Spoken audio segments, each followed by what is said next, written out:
Hello mirrors, so today I'm going to be doing a general and a love reading for Capricorn, Sun, Moon, Rising, and Venus for the month of September. If you're new here, welcome to Law of Attractions, a Mirror's Tarot, where we use the cards as a tool to help integrate the fragments of ourselves into one so we can self-actualize into the people we were born to become. With this knowledge, we can begin to manifest all of our deepest desires if we simply take responsibility for our power. If you are new here, go ahead and hit subscribe. I'd love to have you added to my family. And if you're interested in a private reading, the information will be down below. So I am doing a general and a love reading. Those timestamps will also be in the description box, so you can go directly to it if you're interested in one or the other. But without further ado, let's get started, Capricorn, and see what is going on in September. Oops. I'll take those.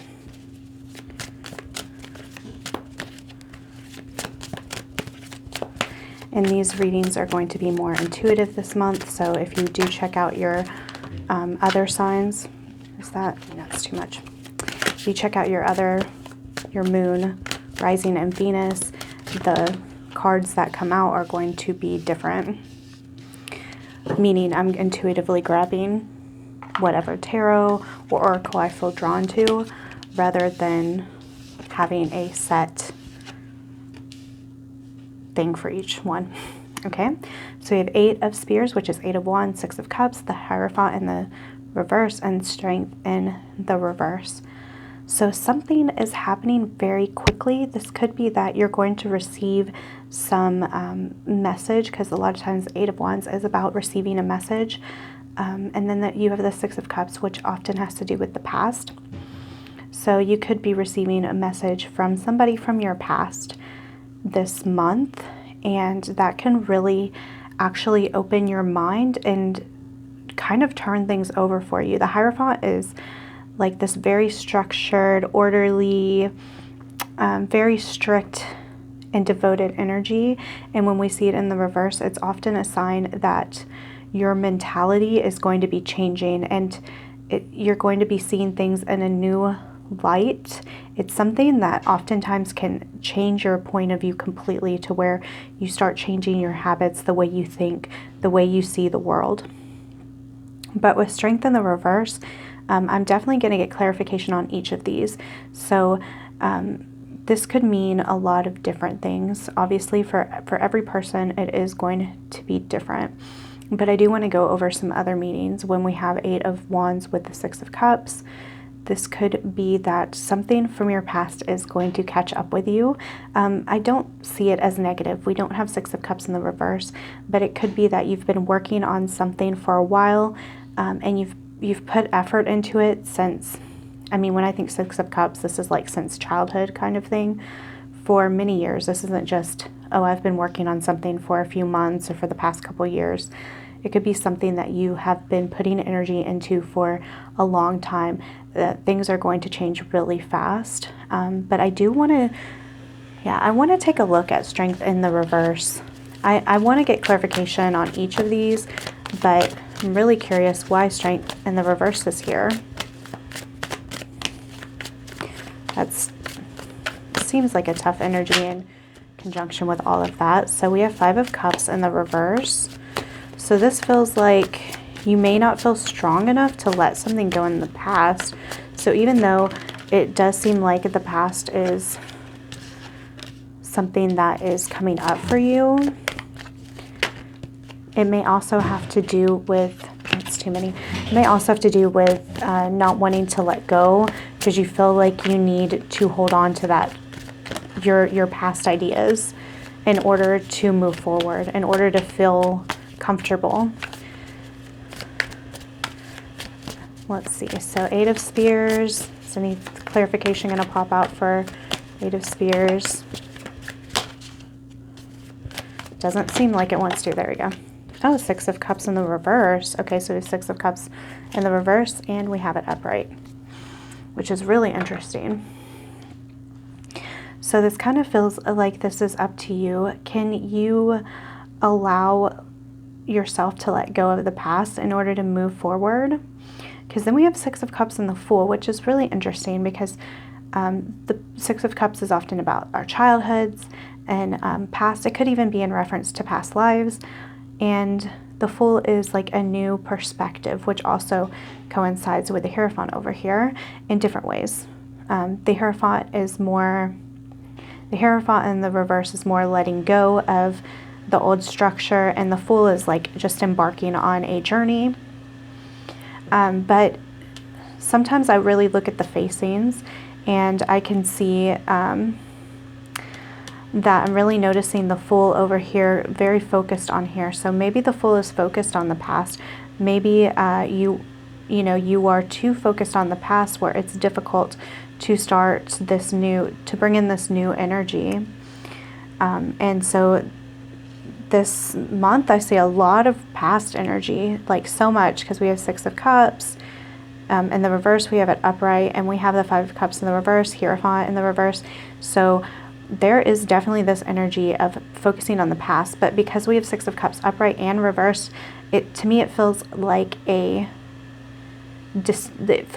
choice. Do you want to focus on, the difficult things that have happened, or do you want to see them as lessons, or do you want to focus on the positives? Because that's what's really going to help you move forward into this new line of thinking, so you can feel strong enough so you can let go.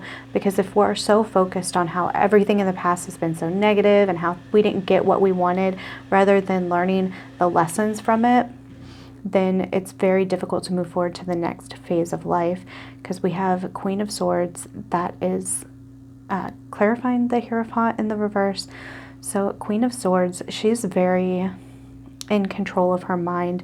She's very, she's not only in control of her mind, but she allows herself to kind of go through the different phases. Sometimes we may have difficult situations that we want to analyze a lot, but the Queen of Swords understands that she has a lot of power in her thoughts. She has a lot of power with how she communicates with others. And so maybe you've never felt this, or you feel kind of out of control at this moment, where you don't think that, you may have like the racing thoughts, and you may not feel like you have that much power over your own thoughts. But the universe is really asking you this month to do that, because there's a lot of blessings waiting for you. You're going to be able to move on from things that you haven't felt like you can move on from for a long time, and you're going to be able to start with this new fresh perspective, which I get with the Fool again in the Hierophant. But let's go ahead and do some oracle cards, so maybe we can get some more advice, some more details. So we have Divas. So I'm going to go ahead and read a couple of excerpts from this particular gorgeous card, by the way. It's one of my favorite cards in this deck. It's absolutely beautiful. So it's about mastering your own energy and taking appropriate action. And that's kind of what this feels like. It feels like maybe you've been kind of controlled by the past, and you're really being asked to step into your own energy this month, rather than everybody else's energy or your own past energy. It says Divas, and by the way, I have no idea if I'm pronouncing this correctly. Maybe some of you guys can let me know in the comments below, because I'm not entirely sure. It says Divas are masters of energy and encourage you now to master your own. Learn about your reactivity to issues and events. Gain greater insight into your being. What are you putting out into the universe? Let's see. So it's asking you to encourage you to work with the energy of crystals. So you could do that, to turn your thoughts and actions into positive processes. And it can help you align with the vibration that's suited towards the shift you're looking for. So if you're having trouble just working with your own thoughts, especially if you're feeling kind of weak and you're worried about letting go, maybe try to work with some crystals. Look into what each mean and where you're wanting to go to in the future and what aligns with that. Even just holding them while you meditate, imagining the energy from the crystal going within you, it can make massive changes. From experience, I'm telling you, but unless you've done it yourself, it's going to be kind of difficult to to know. So you need to teach this to yourself if you've never really worked with crystals. Like the crystal's right here in his third eye. So the third eye helps you break through the illusions. So I feel like there is some illusions here, like especially if you're feeling weak and it's very difficult to let go. It's important to work with the power of your thoughts, work with whatever you need to through meditation, whatever, even just having the crystal on you can make a big difference in your overall energy. So yeah, this is saying clear quartz is really good. It's a master healing crystal and can work with a lot of different things, with pretty much anything. So there's a prayer here. It says, to the 7 great rishis, and I hope I pronounced that right, I ask you to liberate my soul's consciousness so I can live a life of peace, love, and happiness. Thank you.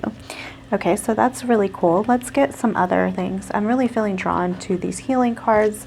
I feel like there's some type of healing that would benefit you this month. Let's see what comes out. We have a soulmate. Okay, so soulmates don't have to be romantic. This could be that, but we do have like stuff from the past. So this could be like a past soulmate that you have to heal from. Again, it doesn't have to be romantic. It could be a friendship, a family member, coworker, someone that you know was meant to be in your life and you need to learn the lessons so you can move on. This doesn't mean that they can never come back into your life, but if you're really focused on the past and the pain, especially this 5 of Cups, it's going to be really difficult to move on to this next era that we have that's waiting for you. So these are these little energy cards. Now pick which one I'm drawn. Yeah, I'm very drawn to this one. Let's see what it means. Confidence. Yeah, so this really aligns with that strength in the reverse. It's really important for you to have confidence in yourself and your ability to move on, to feel strong, to feel powerful, to feel like you can have the things that you want. This really feels like an alignment, moving from the past into more of like a future point of view. Like what do you want to be in the future? Where do you want to go in the future? You're going to need confidence to get there, and this can be done through meditation. It can be done through all sorts of means that can help you realign. We have trust. So that's another thing with the strength in the reverse. If we don't trust that we can get to where we want to go, it makes it very difficult. We live in a law of attraction universe. So how can we possibly move on and create better things for ourselves if we're not trusting? Okay, we have a life is tough, but so are you. So this is something that you can tell yourself. Life is tough, but I am too. I don't really think that affirming life is tough is like the best thing, but it is a good reminder when you're thinking about the past and you're thinking about things that have happened. It will really help you to understand that, yeah, this is tough, but you know, I'm stronger than this. I can use this in order to move me forward in my life because I'm a strong individual. Again, we have a lot of stuff coming about strength. This popped right out. We're going to end the general with the yin and the yang. It's upright, which is the yang energy. So this is asking to move forward in the physical realm. This is the masculine energy. So maybe you need to start taking some steps forward in your life in the direction that you want to go rather than to just thinking about it, because it seems like the thoughts kind of lean more on the negative and the lacking side. So taking some steps forward can help you start to see changes. I would normally recommend going within, but a lot of times if you're really focused on weakness and you're focused on how you're not enough, it can be really difficult to get in that mindset. But if you start taking some steps forward in the direction you want to go, it can really help realign your center. So I'm going to go ahead and start with the love portion. Let's see what's going on, a Capricorn. So let's see what the radiant weights, radiant rider weight. Okay. We have the 5 of Swords, the 4 of Swords. I'm going to get one more. That's interesting. And 5 and 4. Oh, and the Tower. Okay. So this is some tough energy, guys. I don't know if it's something that you're currently going through, but it's something that it's really important to remember. So we have the swords, which are the mental energy, which showing with the general reading you may be currently struggling with. The Five of Swords is that energy like, I want to win, even if it's at the detriment of everyone else. When I see it in the reverse, it's often a time to think of like I can make a decision where everybody wins, where the people I love are also taken care of. But upright, it's saying that mentally that may not be where you're at all the time. So when you're feeling that energy, so you may be getting into a lot of arguments is what I'm feeling. When you're in that energy where you just want to say whatever because you're feeling very emotional, that's when you need to take a rest. This is the Four of Swords is a really good card for meditation. It's a really good card for distraction. It's a good card for chilling out. Anything that will keep you from saying something you're going to regret later. Because right after that we have the Tower, and to me this Tower is a warning. If you continue to say things and be very reactionary, again it was talking about being reactionary in your general reading. So when you're really reactionary, that's what can cause those Tower moments, like breakups or anything like that. So if you're single, this is something that you can work on with other people. It doesn't just have to be romantically, but it could be something you've struggled with in the past. I think a lot of us do. If you want to avoid those Tower moments, which include those like huge fights and breakups and all of that, it's really important to make sure that you speak whenever you are in alignment, when you're calm, when you're rested. And the same thing goes with your thoughts, whether you're saying it out loud or not. You don't want to, sabotage your manifestation. We have Mintaka, longing for home, belonging, the original light workers. So to me, this feels like you really want to belong to someone. You feel like you want someone that makes you feel at home, which is a really tall order, guys. I think we all kind of get into, wow, this has been coming up a ton this month. We really often feel like someone else is going to be our home, and that may be this feeling, which may be why you possibly get erratic, because you're wanting them to be your source of comfort and your happiness, when, to be honest, it's just not the healthiest way to pursue and to look at relationships. It's really important for you to find home within yourself. We have I'm sorry, defenselessness, writing past wrongs, uprooting. So there we go with the past energy again.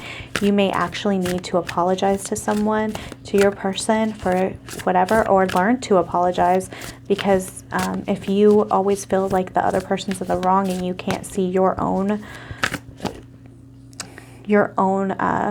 role in the argument and the fights and whatever's going on, you may also need to forgive yourself.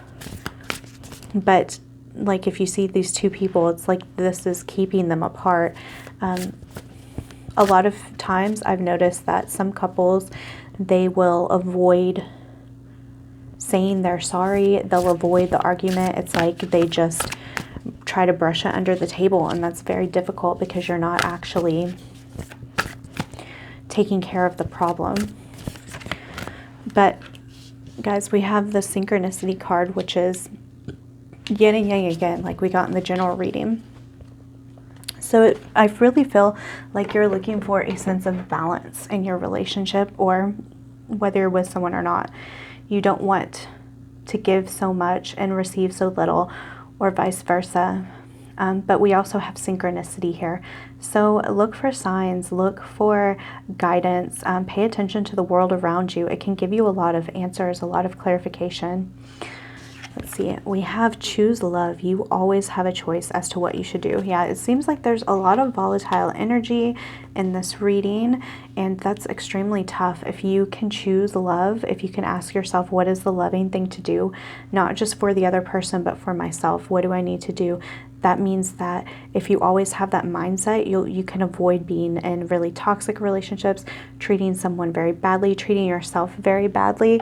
At the end of the day, if you can always choose love, that's really going to give you a leg up, because, you know, it's not easy to do.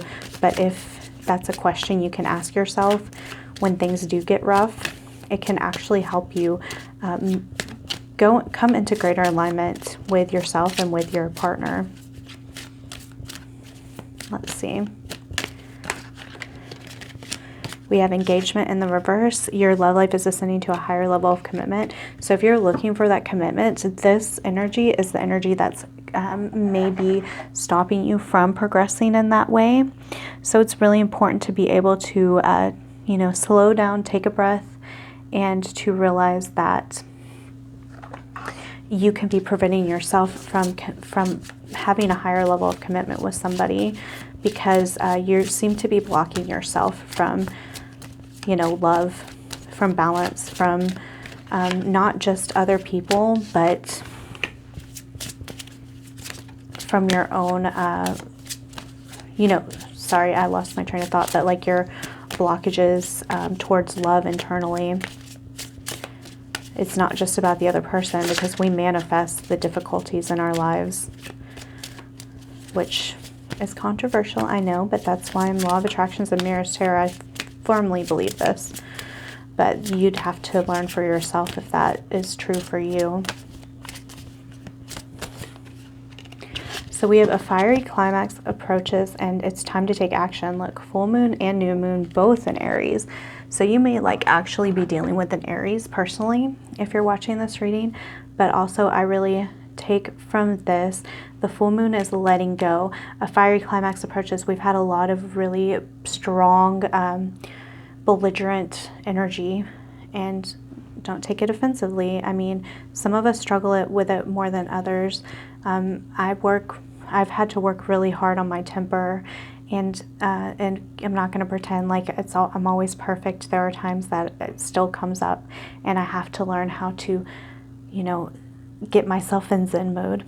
So this is the path. The full moon is like, let go of this fiery energy and then take action. Again, we have the yang energy again. There's some sort of action you need to take, and it might be as simple as telling this person you're sorry, to find ways to balance out this relationship. It could even just be about taking action towards loving yourself, towards self-care and self-love, and being aligned with yourself before you move on and try to find someone new or find someone who's on your level, because you want to be at a higher level in order to match up with that. But that's all I have for you, Capricorn. I would highly suggest go and check out your moon, rising, and Venus signs. It'll give you a clearer idea of what to expect in September.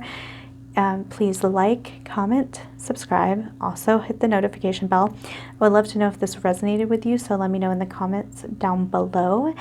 And yeah, that's it, guys. I love you.